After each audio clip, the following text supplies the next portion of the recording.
আজকে আপনাদেরকে আমি অল্প সময়ে একটা আমল বলবো, যেটা যদি আপনারা করেন ইনশাআল্লাহ আপনারা রুহানিয়াতের উচ্চ মাকামের ভিতরে চলে যাবেন। দেখেন, এই জগতের ভিতরে আপনি যদি আগে বাড়তে চান বা কিছু একটা হইতে চান, পরিশ্রম ছাড়া এই জগতে কেউ কোনো কিছু হইতে পারে না। পরিশ্রম দরকার আছে। আপনি পরিশ্রম ব্যতীত কোনো কিছু অর্জন করতে পারবেন না। আর সেটা যদি আপনি পরিশ্রম ব্যতীত অর্জন করে ফেলেন, ওইটা বেশি দিন আপনার কাছে স্থায়ী হবে না। রুহানি হচ্ছে এরকম একটা জিনিস, এরকম একটা তাৎপর্য, নিজের রুহুর শক্তিটা বাড়ানো এবং নিজের ভিতরে আধ্যাত্মিক কিছু একটা ফিল করা। দেখেন, অনেক মানুষ এর মুখের ভিতরে আল্লাহ পাক রব্বুল আলামিন একটা প্রভাব দিয়ে দেয়।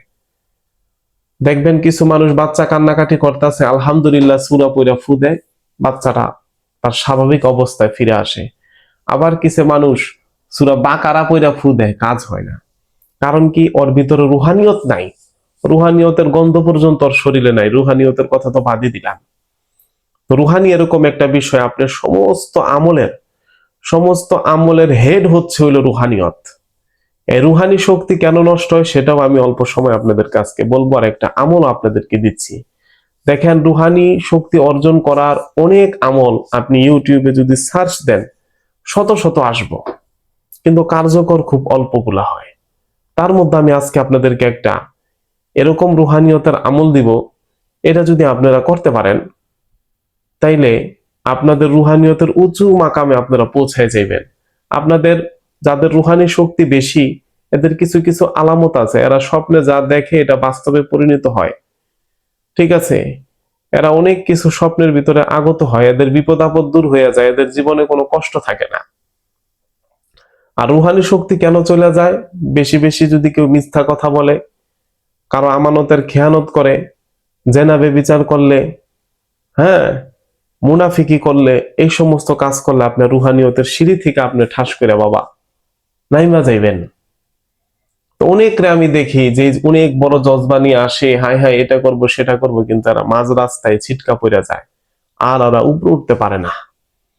এটার প্রধান সমস্যা হইল নিজের ভিতরে যে নফস, তারা নফসটারে কন্ট্রোল করতে পারে না। যখন রুহানি শক্তির আমল করে তখন আবার বেশি আর শয়তানের ধোঁকায় দেয়।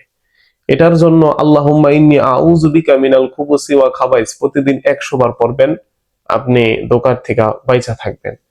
আর রুহানিয়তের জন্য আপনি অল্প সময়, এখন আপনি কি 20 দিন করবেন না 40 দিন করবেন না 41 দিন করবেন, আপনি নিয়ত করেন আমি এই আমলটা মাত্র 15 দিন করব, দেখি আল্লাহ পাক রব্বুল আলামিন আমার জন্য কি ফয়সালা করে।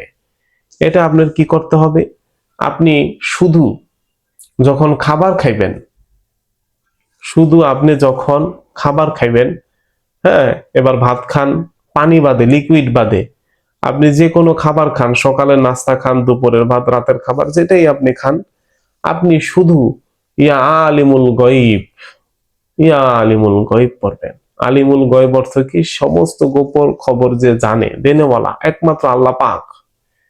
হ্যাঁ, সমস্ত গোপন খবর জানে। আপনি ইয়া আলিমুল গয়ব পড়বেন আর খাবার খাবেন। ইয়া আলিমুল গয়ব পড়বেন আর আপনি খাবেন।